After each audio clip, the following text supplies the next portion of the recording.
বন্ধুরা আজকে আমি বানিয়ে দেখাবো খয়রা ইলিশের টক। একদমই নতুন ধরনের রেসিপি। তো চলুন দেখে নেওয়া যাক।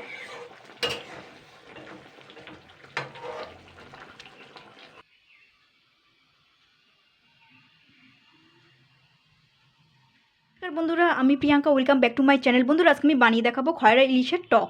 তো এখানে কিন্তু আমি কম তেল মশলা দিয়ে করব। তো এখানে খয়রা ইলিশ নিয়ে নিয়েছি, আমি কিন্তু 600 গ্রাম খয়রা ইলিশ নিয়েছি। তো মাথা কেটে সুন্দর করে খোসা আঁশ ছাড়িয়ে নিয়েছি, নিয়ে আমি ভালো করে কিন্তু পরিষ্কার করে ধুয়ে নিয়েছি, দেখতেই পাচ্ছেন। আর এখানে কিন্তু আমি দুখানা তেঁতুল নিয়েছি। তো তেঁতুলটা আমি আগের থেকেই ভিজিয়ে রেখেছি। তো এটাকে আমি ভিজিয়ে রাখা 10 মিনিট ভিজিয়ে রাখার পর আমি কিন্তু ভালো করে তেঁতুলটাকে কষলিয়ে নেবো। আর এটা এখানে কিন্তু 2 চামচ সাদা সর্ষে, 2 চামচ কালো সর্ষে আর একটু নুন নিয়েছি, আমি এগুলো পেস্ট করে নেবো। আপনি যদি মনে করেন যে এটা একটু কাঁচা লঙ্কা নেবেন তো নিয়ে বাটতে পারেন। তো আমার একটু আঙুলের অসুবিধা বলে তো ঝাল লাগলে এখানে অসুবিধা হয়, জ্বালা করে। তো আপনারা এর সঙ্গে দুখানা কাঁচা লঙ্কা বেটে নিতে পারেন। তো আমি কিন্তু কাঁচা লঙ্কা কুচানো ব্যবহার করব। তো যাই হোক, সবার প্রথমে কিন্তু তেঁতুলটা ভিজানো ছিল একটুখানি কষলিয়ে নেবো। কষলে নেওয়ার পরে এখানে যে ছালগুলো আছে তেঁতুলের আর ওই দানাগুলো আছে, এগুলো কিন্তু আমি ফেলে দেবো। তেঁতুলের পাল্পটা বার করে নিয়েছি, দেখুন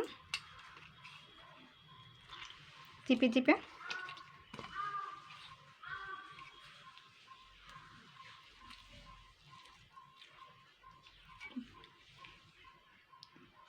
এবার আমি সাদা সর্ষে আর কালো সর্ষে একটু নুনটা আমি বেটে নেব।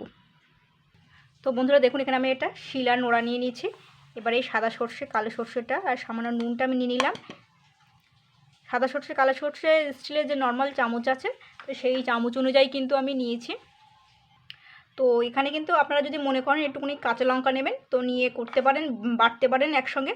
তো আমার এই কাঁচা লঙ্কা বাটলে না এখানে অসুবিধা আছে, আঙুলটার জন্য ওষুধ খাচ্ছি তার জন্য। তো যাই হোক, এটা আমি এবার বেটে নেবো ভালো করে, অল্প অল্প জল দিয়ে।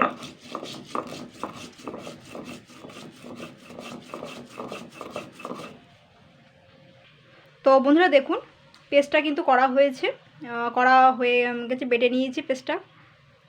এখানে সাদা সর্ষে আর ওই কালো সর্ষে আর নুনটা করে নিয়েছি।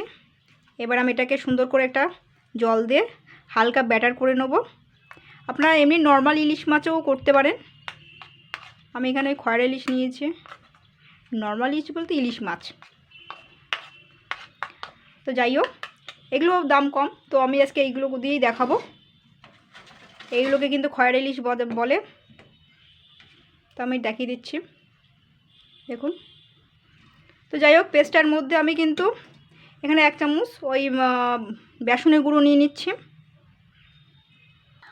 আর এখানে দিচ্ছি 1/2 চামচ নুন আর 2 চামচ চিনি। চিনিটা একটু বেশি দেবেন, যেহেতু টক রয়েছে। টকটা এর মধ্যে দিতে পারেন, নাও দিতে পারেন। আর টমেটো গাছটা আমি দেবো না, আমি যেহেতু এই টকটা দিচ্ছি। আর এমনি টমেটো কুচনো থাকলে সেটা দিতে পারেন। তো আমি এখানে একটু জল দিয়ে অল্প অল্প জল দিয়ে ব্যাটারটা করে নেব। এবার একটু জল দিয়ে ব্যাটারটা করে নেবো।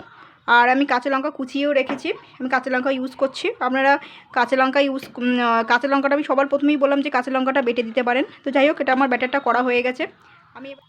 তো বন্ধুরা দেখুন, কড়াইতে কিন্তু আমি রিফাইন্ড অয়েল তেল দিয়ে দিয়েছি। তো আপনারা চাইলে সর্ষের তেলও করতে পারেন। তো এখানে আমি একটা খুন্তিও নিয়ে নিয়েছি। আর আমি মাছে কিন্তু নুন হলুদ মাখাচ্ছি না, আপনারা চাইলে নুন হলুদ মাখাতে পারেন। আর এই ইলিশ মাছ মাত্র কিন্তু নুন থাকে বেশি, তো বুঝে শুনে দেবেন নুনটা। যাই হোক, এবার আমি হালকা করে কিন্তু আমি জাস্ট 1-2 মিনিট করে আমি ভেজে নেবো, এপিট ওপিট করে। আমি কিন্তু খুব কড়া করে ভাজবো না।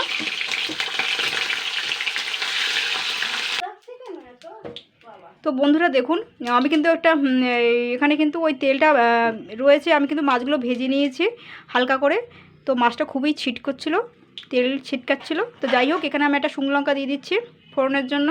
তো মাছগুলো দেখুন আমি কিন্তু খুবই হালকা করে ভেজে নিয়েছি এপিট ওপিট করে। তো বন্ধুরা, শুকনো লঙ্কাটা সুন্দর আমি পুড়িয়ে নিয়েছি। তো আপনারা এতে কিন্তু জিরে ফোড়নও দিতে পারেন। তো আমি কিন্তু ওসব কিছু দিচ্ছি না, জাস্ট একটা শুকনো লঙ্কা দিয়েছি। আর যে ব্যাটারটা করে রেখেছিলাম সেইটা কিন্তু আমি দিয়ে দিচ্ছি এবারে। এটাকে আমি জাস্ট 2-3 মিনিট নাড়াচাড়া করব। এটাকে আগে 2 মিনিট 3 মিনিট নাড়াচাড়া করে নেব। এতে কিন্তু সব রকমই দেওয়া রয়েছে, নুন চিনি সব দেওয়া রয়েছে। আপনার যদি মনে করেন এতে হলুদ গুঁড়ো দেবেন সেটাও দিতে পারেন। তো আমার আজকে একটু কথা বলতে অসুবিধা হচ্ছে, শরীরটা একদম ভালো না।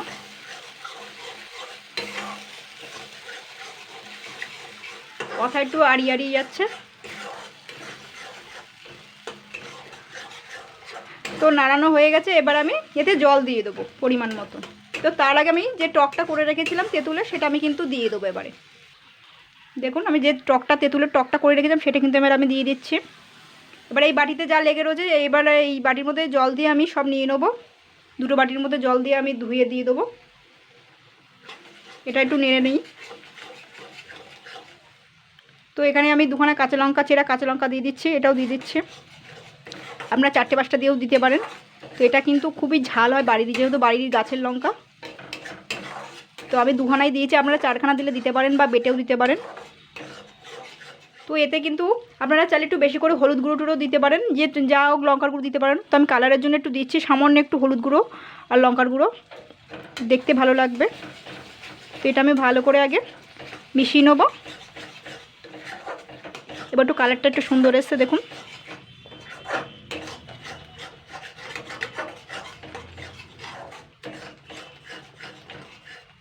তো দেখুন বন্ধুরা, এটা কিন্তু সুন্দর কালার ধরেছে।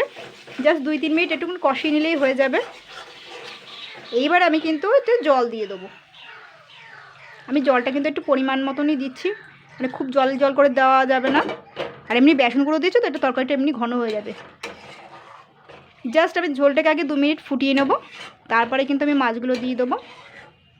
আগে ফুটবে ঝোলটা, তারপরে। তো বন্ধুরা দেখুন ঝোলটা কিন্তু খুব সুন্দর ফুটে গেছে। এইবার কিন্তু আমি এগুলো দিয়ে দেবো। আর নামানোর আগে বারবার বলছি যে একটুখানি বুঝে শুনে নামাবেন। টেস্টটা কিন্তু অসাধারণ হয়েছে। এবার এটা দিয়েও আমি 5 মিনিট ভালো করে ফুটিয়ে নেব। 5 মিনিট ফুটোতে হবে কিন্তু।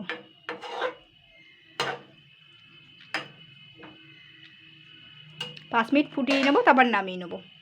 তো বন্ধুরা দেখুন এটা কিন্তু সুন্দর হয়ে গেছে। তো আমি এবার নামিয়ে নেব।